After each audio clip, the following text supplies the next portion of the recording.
बिस्मिल्लाहिर्रहमानिर्रहीम। डॉक्टर एजाज जवेद लक। परसों हमारे एक इंतहाई प्यारे दोस्त हैं हफीज़ डार साहब, उनसे बहुत हमारा फैमिली रिलेशन है और बहुत अकीदत वाला रिलेशन है। उनके साथ एक और उनके दोस्त आए थे जो यंग आदमी थे और वो काफ़ी परेशान थे कि काला मोतिया है, मैं ये दवाई डाल रहा हूँ, मैं इस दवाई का क्या करूँ और प्रेशर मेरा फिर भी ज़्यादा है। तो एक आँख उनकी काफ़ी हद तक कम हो गई थी, नज़र तकरीबन 80% लॉस हो गई थी। जो दूसरी आँख थी वो भी 20% लॉस थी। तो वो कह रहे थे क्यों हुआ, कैसे हुआ, क्या होता है। तो मैंने उनसे वादा किया था कि हमारा थोड़ा सा नॉलेज है और सिर्फ आई के बारे में नॉलेज है, तो हम आपको ये एक वीडियो में बताएंगे। तो आज हमने सोचा कि चलें ये कर्ज हम उतार लेते हैं। तो सबसे पहले हम ये बताएंगे कि काला मोतिया होता क्या है, ये कौन सी बला है। ये कोई काली चीज़ नहीं होती, आँख का एक प्रेशर होता है और जो आँख के देखने वाले जो सेल हैं पर्दे पे, उनको कमज़ोर कर देता है। और उनकी कमज़ोरी जब हम फंडोस्कोपी करते हैं, जो हमारा एक इंस्ट्रूमेंट होता है ऑप्थेल्मोस्कोप, इस तरह की ये एक मामूली सा इंस्ट्रूमेंट है, इससे हम देख लेते हैं। और मैं कहता होता हूँ कि वो आँख का अंदर वाला हिस्सा जिसको हम डिस्क कहते हैं, वो दिस स्पीक्स, जो अच्छी देखते स्पीक्स क्या होती है, उसमें कोई ज़बान लगी हुई है। तो मैं ये कहता हूँ कि वो देखनी गौर से चाहिए। देखनी तो सबको आती है, मैं कहता हूँ देखनी गौर से चाहिए, और गौर से देखने से आइडिया हो जाता है कि इसको काला मोतिया है। तो खैर, उसके बाद जो नेक्स्ट होता है कि हम उसका वीएल फील्ड कर लें, उसकी कार्नियल थिकनेस, ये आँख का जो सामने वाला शफाफ शीशा है ये मोटा कितना है, उसके हिसाब से भी हमें अंदाज़ा होता है।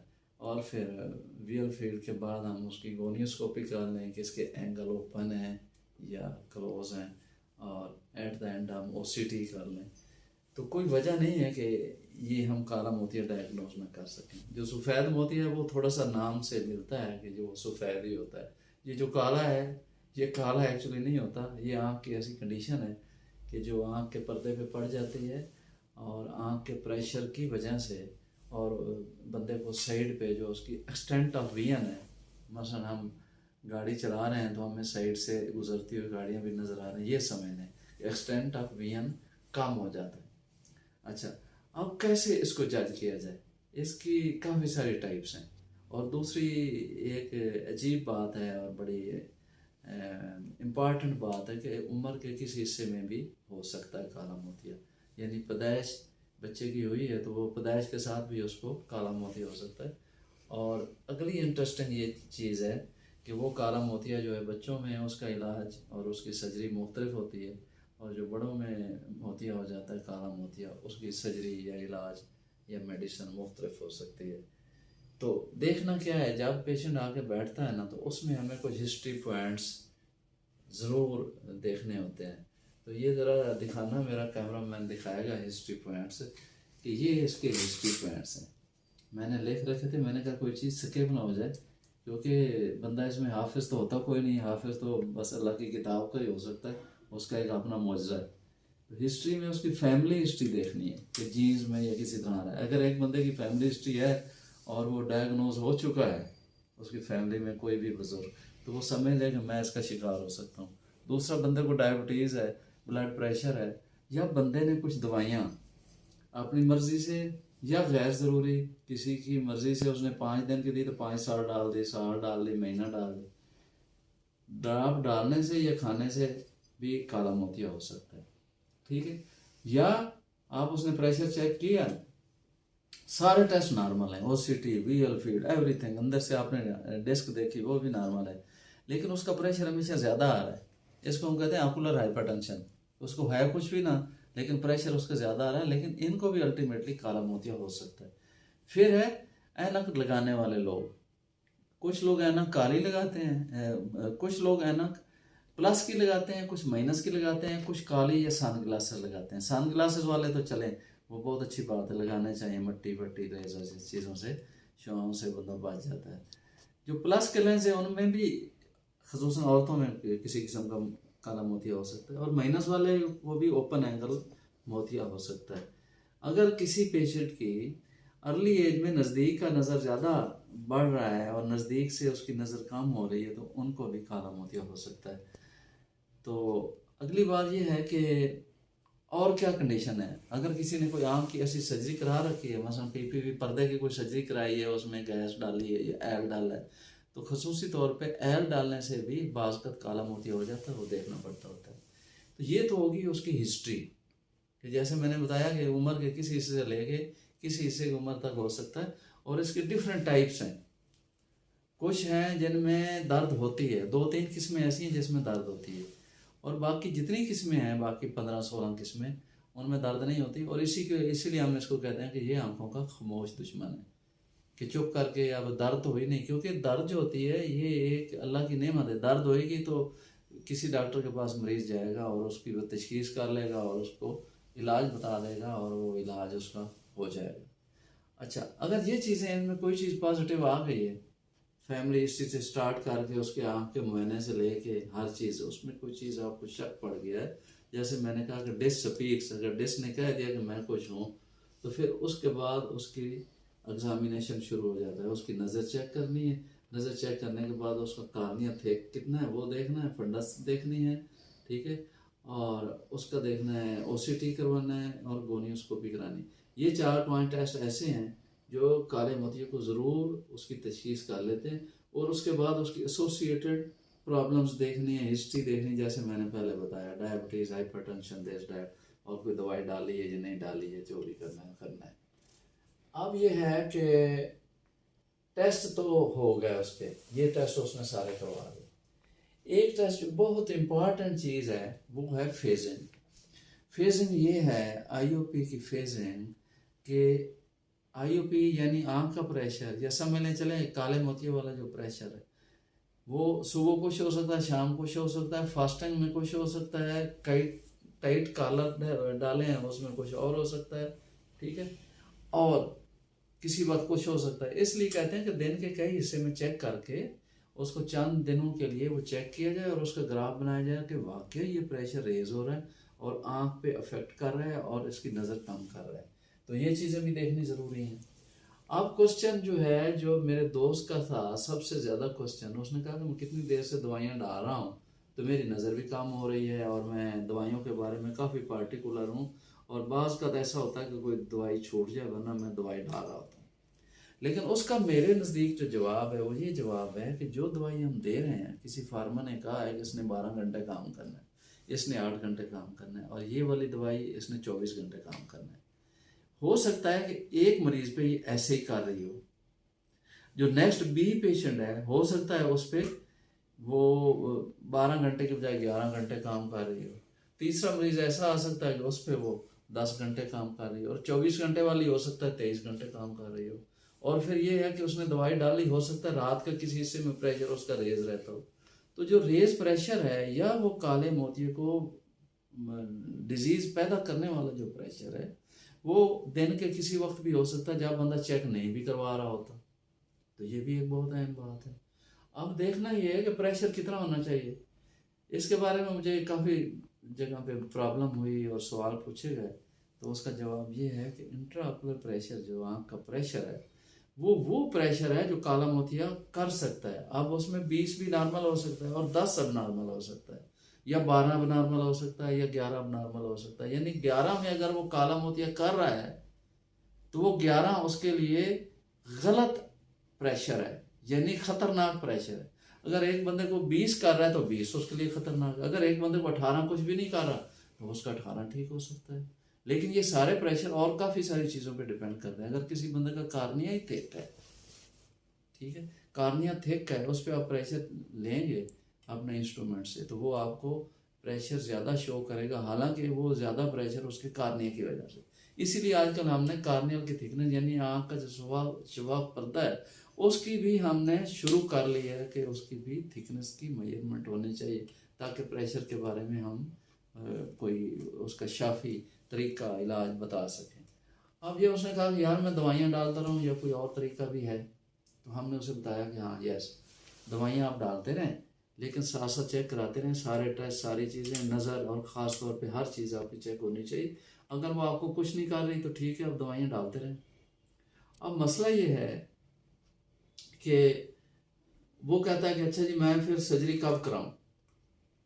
तो सर्जरी उस वक्त करवानी है जब ये फैक्टर हो। दिखाना भाई, आपको जो दवाइयाँ आप डाल रहे हैं काले मोतिये की, उसमें से एलर्जी होगी। जैसे हमारे एक डॉक्टर साहब थे, खुद काले मोतिये के मरीज थे, वो दवाइयाँ डाल रहे थे, हम जितनी दवाइयाँ उनको दी सारी एलर्जी कर देते थे, और अल्टीमेटली हमने कहा कि आप जो है ना सर्जरी करवा रहे हैं। Number 1। Number 2, poor compliance. Compliance ये है कि पेशेंट जो है नहीं डाल सकता, मसरूफ़ है, या उसको ख्याल नहीं रहता, या दवाई रह जाती है, या खरीदनी रह जाती है, या शॉप बंद होगी, दवाई नहीं खरीदी।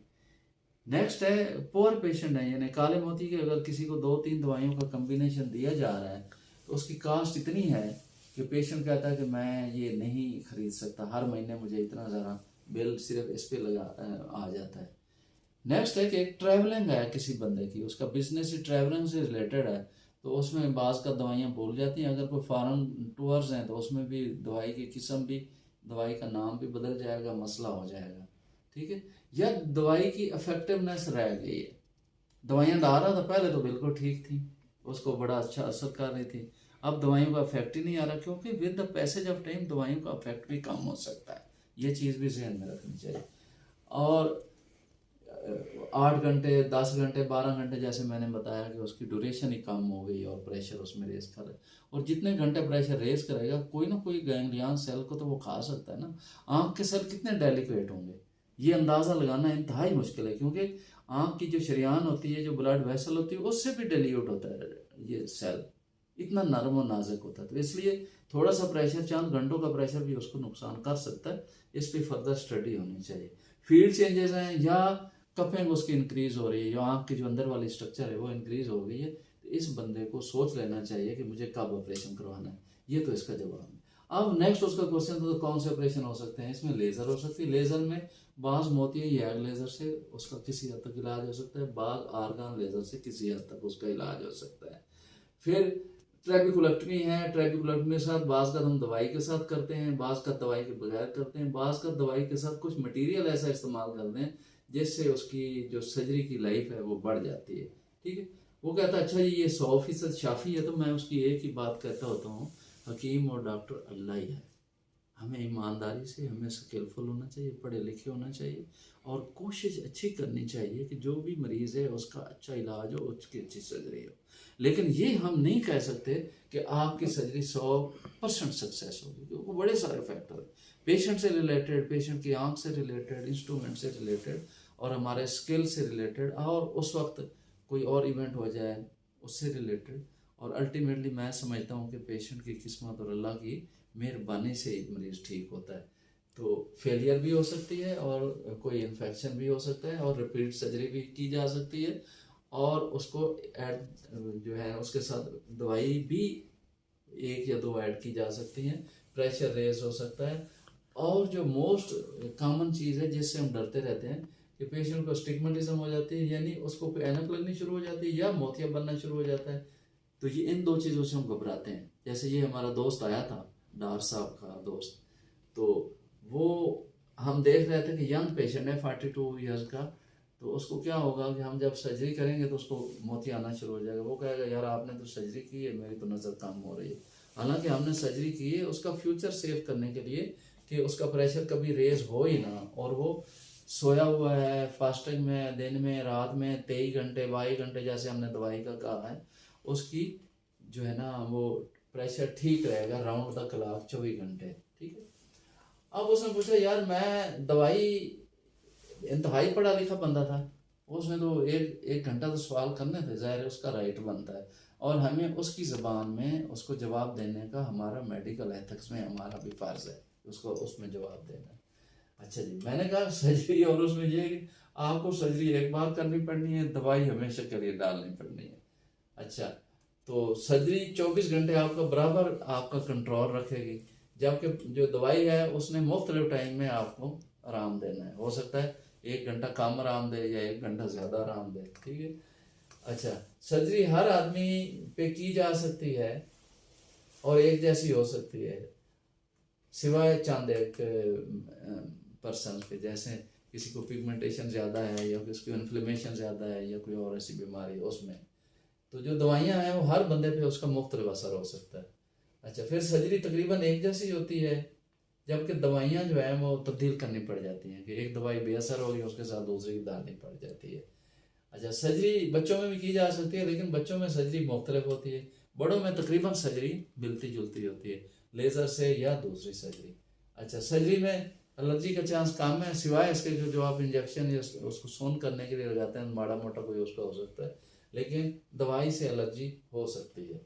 तो जैसे मैंने कहा कि एक चीज़ जो कॉमन, उसने कहा यार मुझे दर्द तो नहीं होती, तो मैंने शुरू में कहा कि सारे काले मोती दर्द नहीं करते सिवाय 1 2 3 टाइप्स के, बाकी सारे पेनलेस होते हैं, यानी वो खामोश दुश्मन होते हैं।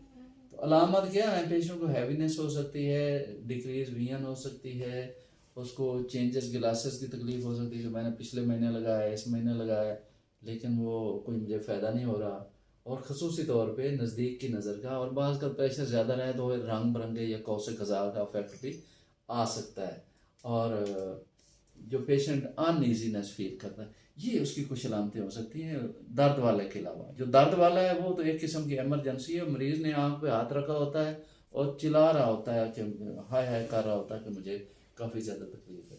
जो टेस्ट मैंने बता दिए हैं, और दूसरा जो है, अगर तशखीस ही इसका, मैं समझता हूँ कि इलाज, अगर आपकी टाइमली तशखीस हो गई है तो इंशाल्लाह इसका इलाज सर्जरी से या मेडिसिन से हो जाएगा।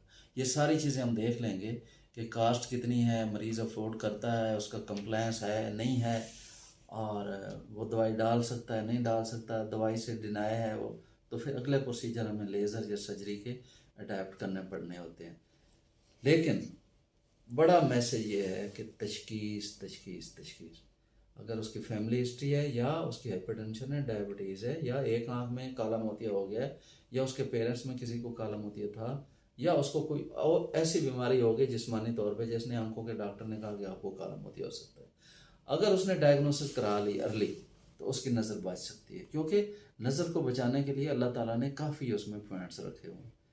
1.2 मिलियन सेल है आँख में, 1.2 मिलियन सेल इस आँख में, तो उसमें कुछ सैकड़े चले भी जाए ना तो बंदे की नज़र ठीक होती है, और अक्सर ठीक होती है, ठीक जा रही होती है, उस वक्त ख़राब होती है जब काफ़ी सारे, मेरे ख्याल है हज़ारों में जब उसके सेल कम हो जाएंगे तो फिर उसकी नज़र ड्रॉप होना शुरू हो जाती है। और अगली बात जो है, जो हमारे बुज़ुर्गों ने भी हमें बताया, हर बंदे को पता है कि काले मोतिये से जो नज़र जितने % कम हो गई उसकी रिकवरी नहीं है, ऑलमोस्ट आज तक तो उसकी है नहीं, इस पे काम हो रहा है। आजकल मैं रिसर्च पढ़ रहा था कि कुछ लोग इसको इंसुलिन के बने हुए ड्रॉप अंडर ट्रायल हैं अभी तक, वैसे वो अभी इंसानों पे कभी आया नहीं है, अंडर ट्रायल हैं, ये सारी चीज़ें कारण कि उसकी रीजनरेशन गैंग्लियन की हो जाती है, लेकिन अब टिल नाउ गैंग्लियन चूँकि एक नर्वस टिश्यू का एक एलिमेंट है, और नर्वस टिश्यू की रीजनरेशन तकरीबन नहीं होती, तो इसलिए जितनी नज़र है उसको बचाना है सर्जरी से, दवाई से, और सबसे ज़्यादा ज़रूरी